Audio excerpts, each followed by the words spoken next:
Hey y'all, it's Kiara and we are back with another episode of Legend of Zelda Skyward Sword. In the last episode, we got the first two of these switcher thingamadoos to open up Lanayru Mines, and now we're going to get the third. If I can stab properly, that'd be great. And this is going to be kind of a short episode. I'm going to open up the mines, and I might go back to Skyloft. Other than that, I don't have any other plans for this episode. Master Link, all 3 remote power nodes have been activated. Please make your way to the power generator at the front of Lanayru Mining Facility. My only issue is I want to review Lanayru. That was stupid. That was just stupid. I want to review Lanayru Mining Facility before I actually go in there. So, that's why we're not going to go into it this episode. I landed right on top of him. The other thing is, by the way, if you want it, there is... No, I gotta investigate this now. Because I thought there was something here. There's dig spot here. I knew there was something here. Oh, but I want to, investigate and relearn Lanayru mining facilities before going back in there. Oh, and the other thing I was saying was, it also makes more sense with the whole, wanting to do first half of temple mini-boss and then, or mid-boss, and then the, what do you call it? The second half of the temple in the primary boss. And actually, the primary boss in this temple really is not very bad at all. And we have to fight him twice in the game. That's another complaint people have about this game, is that you have to fight some bosses twice. But the thing is, with the exception of this guy, they develop each time. So I'm okay with that. If they develop. If they were the same boss each time, yeah, I'd be mad. But they're not. They develop with every incarnation. There's one boss that you have to fight twice, I believe, and 2 bosses that you have to fight 3 times. But again, I don't see it as a problem, but different, you know, people have different opinions, and that's okay. Do I have a bug nut? I do. I was too late to save the tumbleweed. Actually, they're just a pain in the neck to try and catch, to be quite honest. And I still didn't kill those guys. So we're gonna hit that, and we're going to wind up getting this. So before we hit that, we're going to look at this. So we've got question mark? Where is it? Hang on. Oh. Pfft. There it is. I was looking for the teardrop one, and I'd covered it with a beacon, so I couldn't see it, because it was blue. So we've got the fire at the 4 o'clock, we've got lightning at 12 o'clock, and we've got tear at 9 o'clock. So, where is it? Tear is at 9 o'clock. Nope, nope, nope. No! Quit it. So, tear is set in. Then we come back around and we... One more. Now the fire's set in. And then we come all the way to 12 o'clock. Nope, nope, 12 o'clock. Nope, 12 o'clock. No! Quit it. Thank you. That's the other complaint I hear a lot, and I think it's a valid one, that the controls are a little at times, and that they may have overdone the Wii Motion Plus controls. You know what? It still probably would have been bad on a control stick, so I wouldn't be perfect on a control stick, so I can't really fault them that much. A lot of people have a complaint about swimming in this game. Again, I don't. I think it works okay. It's just obnoxious when you have long swimming segments, which there will be. But don't let that deter you. It's still fantastic. Why am I going this way? By the way, this Lanayru Mining Facility. Welcome. But we're not going to go in there quite yet. We are going to go to a bird statue and go to the sky, because, well, we could go ahead and get that pumpkin quest out of the way. That would be something to do. We can't do the other things at the Lumpy Pumpkin, but we can at least get that out of the way. So, that's good to know. Go up, Link. Up and away, Link. But yeah, I've just had a ton of fun playing this game, and I think that some people are a little too critical of it. Let's see. Where am I going? Alright. So, I guess I will meet you all at the Lumpy Pumpkin because, yeah, it'll take a while to get there. So, I'll see you all then. Alright, and we are approaching the Lumpy Pumpkin. And I do have a question I want to ask you guys. The people who like Twilight Princess more than Skyward Sword, why? That's all I want to know, because I think I addressed why I think that is, but I wasn't really fair, and I didn't ask you guys why, if you like Twilight Princess better, why you like it more. Same with Wind Waker, because the Wind Waker quest, the Wind Waker game, a lot of the issues that this game has, with the exception of the controls, are ones that Wind Waker has, such as so-called fetch quests and so-called empty overworlds, and like, one thing I find interesting is a major complaint is that there's one major town in the sky. In Wind Waker there were what? Two major? Am I forgetting one? Maybe three major areas and a lot of little ones. Well, the thing is, Wind Waker, with the exception of Hyrule underneath, which really, what could you do there? You could do hardly anything. Instead of this is kind of the reverse of Wind Waker. Skyloft is kind of your Hyrule, and this instead. Okay, let me try rephrasing that. In Wind Waker, you live above the surface like you do in Skyward Sword. And you're exploring that surface area. But in Skyward Sword, you live above the surface, but you're exploring the under the surface area. I don't think it's really fair to criticize Skyward Sword for what's the word I'm looking for? For not having more large islands, when you have this whole area below the clouds to explore. You didn't really have that with Wind Waker. You had Hyrule, but that was about it. In low dungeon count, I think that's the other thing that people say is a fault for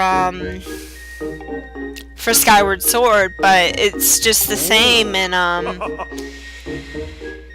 if not worse in Wind Waker, because let's see, you have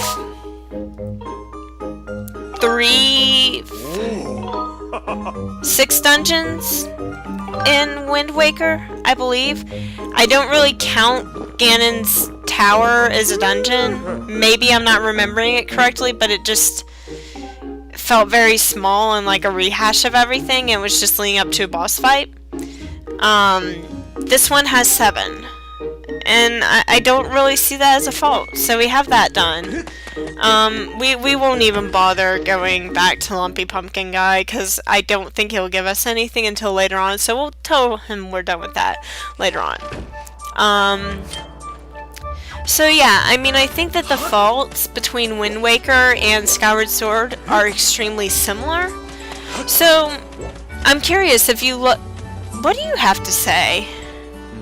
I heard the news, Link. Zelda's fallen down through the clouds and you're going to go look for her. Is that right? The headmaster told me there's land beneath the clouds. Do you know anything about that? So that's the famous sword. Ah, and a shield. It looks like you have one already. Very good. Here, take this as a little gift from me. Well, hey! If you want 20 rupees, there you go. If you're not sure how to use a shield, the Knight Commander Aegis at the Sparring Academy will happily teach you. So if you like Wind Waker better than Skyward Sword, I'd also like to hear that. I can understand liking Ocarina of Time over Skyward Sword, because... and Twilight Princess too, because Twilight Princess is a very different game from Skyward Sword. But I can understand Ocarina of Time being above Skyward Sword in some people's books because it was a very revolutionary game. No, I want to buy a potion. I've bought from you before. It was a revolutionary game. I understand Majora's Mask because Majora's Mask was fantastic. They got the creepy thing down to the T. The thing with Majora's Mask was, it was a very dark game, especially for a Zelda game. I mean, Zelda games are kind of dark, but they can be lighthearted like this. They're dark, but in a lighthearted way, if that makes any sense. But Majora's Mask, the feeling and the look to it was so lighthearted, it was just like Ocarina of Time in looks. It was same engine. But the entire time you look up and there's a moon staring down at you like it's about to eat you. It just, the creepiness of it was perfect. Twilight Princess, yeah, it was creepy, but it felt like they were trying too hard. It was like, it was kind of creepy, but then you could tell that they were trying really hard to make it creepy, because it was so dark. I mean, literally, it looks dark, and when I'm playing it with the capture card I have, you have trouble seeing it because it's so dark, and I can't enhance the brightness at least on my capture card. I mean, when a game is so dark that you have to have a warning at the start of every file of, make sure your TV's contrast is set correctly or else you won't be able to see the graphics. Well, that's great, Nintendo. I have to adjust my graphics? Do you know how many people... There are quite a few people I know who don't know how to adjust the brightness and contrast on their TVs. It's actually kind of... I wouldn't say sad, but... do I have any... I do have more goddess cubes. I guess we could do that for a little while. Good grief, I have 5. How big's my wallet? Plus 300, it's a medium wallet, so I can hold 8. Crap, I can't remember if I've turned in gratitude crystals recently. Sorry, I thought we were getting out of Skyloft, but I guess not. And I can also buy a rupee wallet or wallet upgrade, and I can blow some rupees. That's cool. But yeah, when a game's that dark, you might want to change your graphics slightly. That's just me, though. I really do enjoy Twilight Princess, but I enjoyed it in a different way. And I'm really a story person, so as intriguing as Twilight Princess is and everything, I found the story to this game more engaging. I felt like Twilight Princess's story was a little predictable. I want to be human so bad, it pains me. Please hurry and gather more gratitude crystals. Next, come and see me when you've gathered 30 of them. And to be quite honest, at this point, I have not, he'll tell you when to come, but, I can't remember which of the gratitude crystals I've collected and which I haven't. I'm going to assume I've collected all the ones in Skyloft that I can for right now. So I can't do anything about getting a wallet upgrade from him right now. But I can go to Beetle's ship. But, yeah, I can... The thing is, everybody has their different opinions, especially with regards to, Zelda games. Like, a lot of people give this game grief about the soundtrack even. I love the soundtrack. And I think I've said it already, but I love the nod to the City in the Sky Temple when in the story at the beginning, in the very first episode where I'm reading the story, where I hear you, Beetle! Beetle, where are you? There you are. I'll come after you in a minute. I just got curious about something.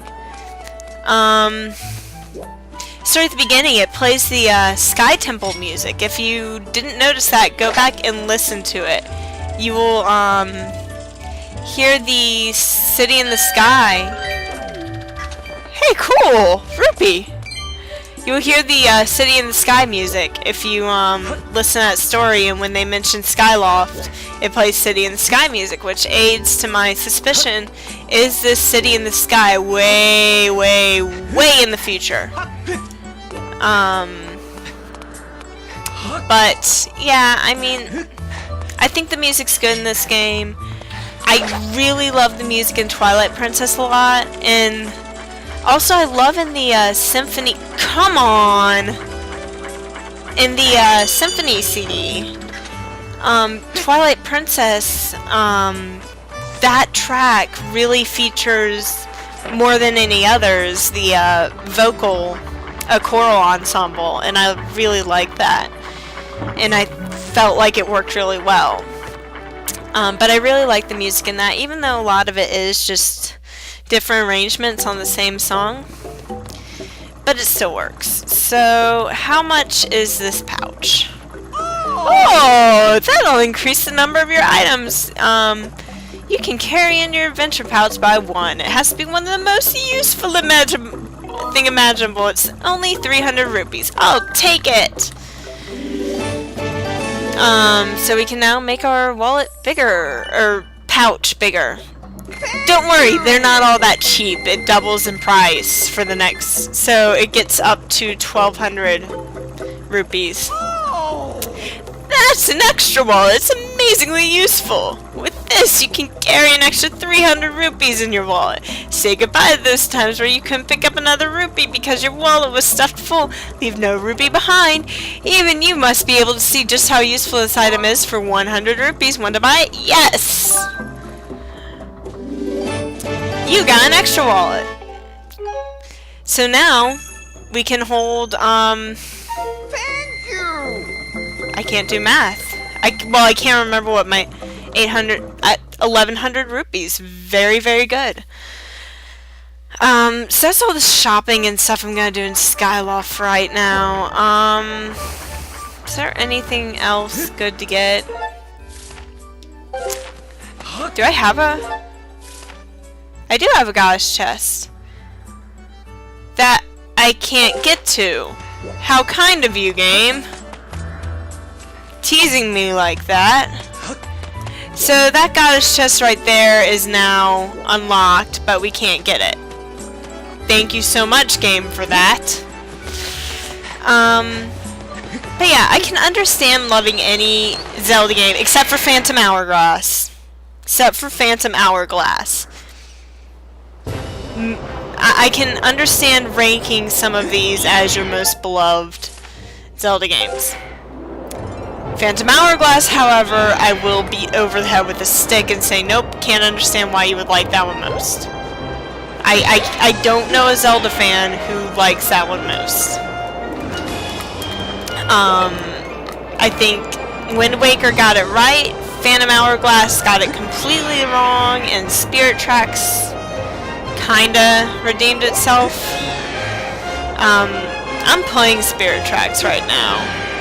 And actually, I can't give Phantom Hourglass too hard of a time because I haven't actually played it. I've just seen people play it. It doesn't look pleasant. I will say that.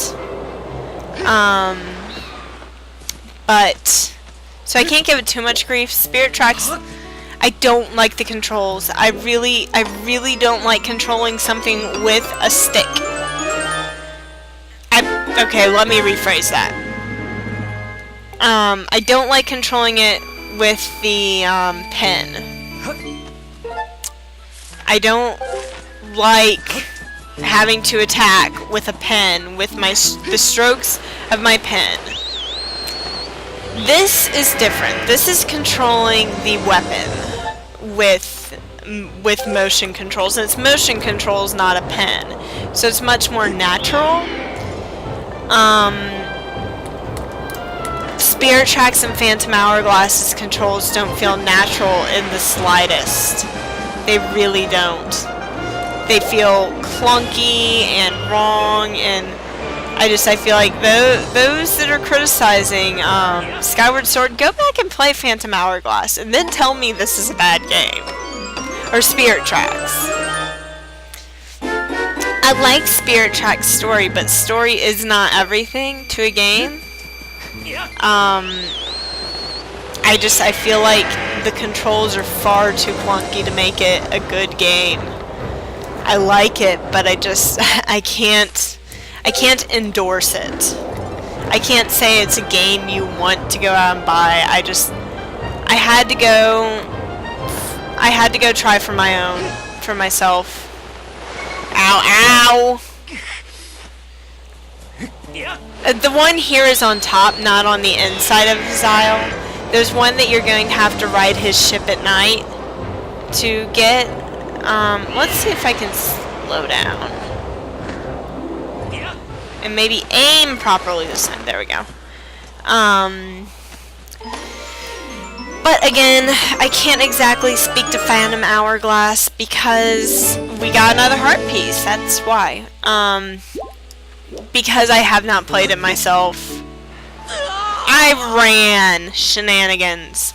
I haven't played it myself, so honestly, I can't be judgmental towards it if I haven't played the game.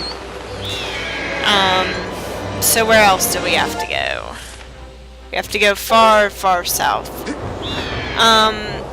So that's my little rant with that.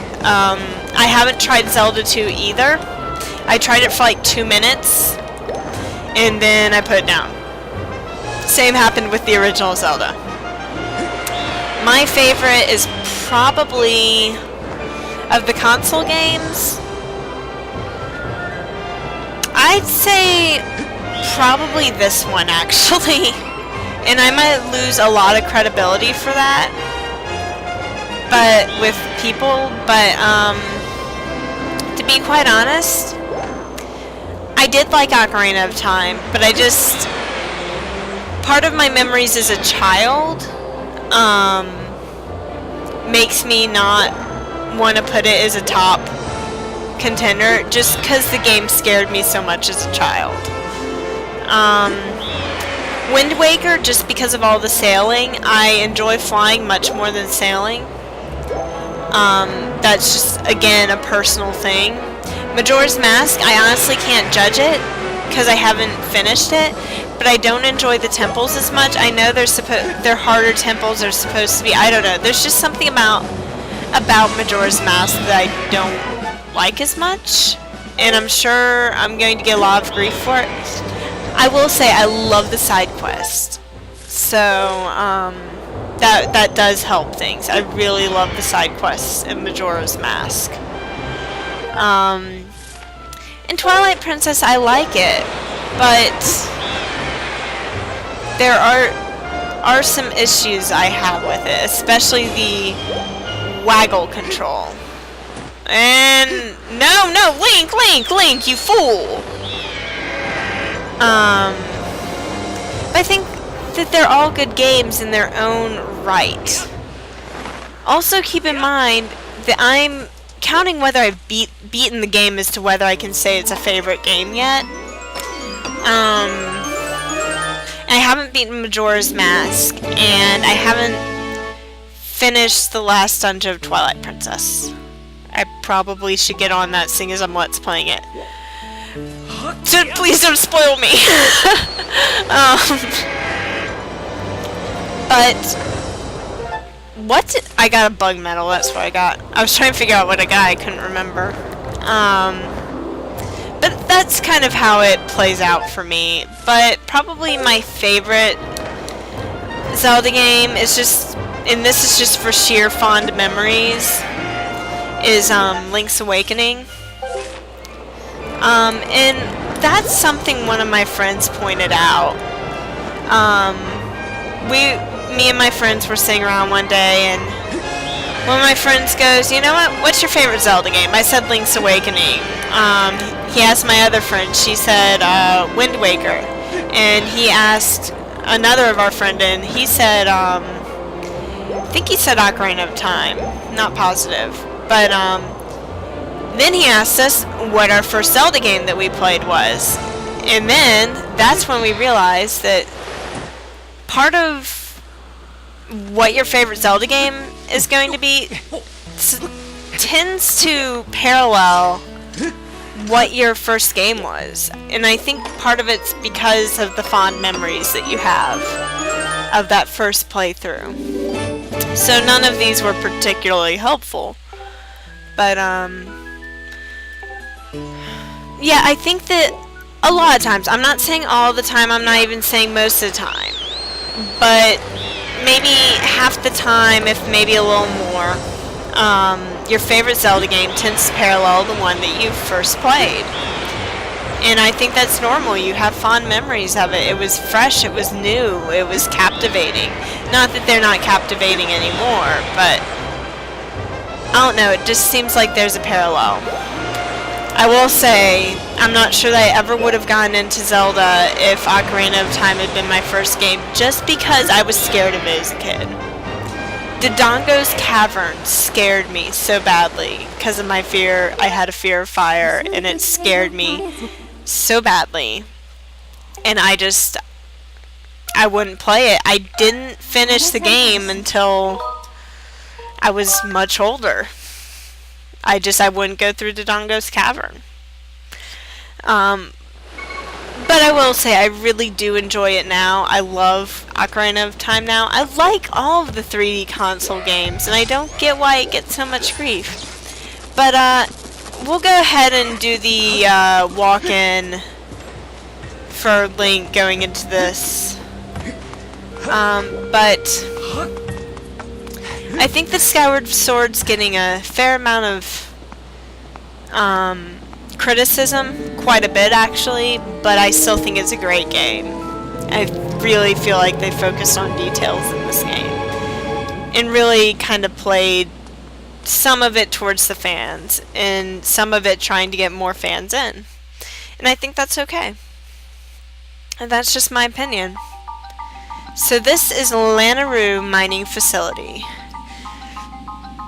But that is something we are going to tackle in the next episode. If you like this part, please subscribe, comment, or like. There we go. And I will see y'all later.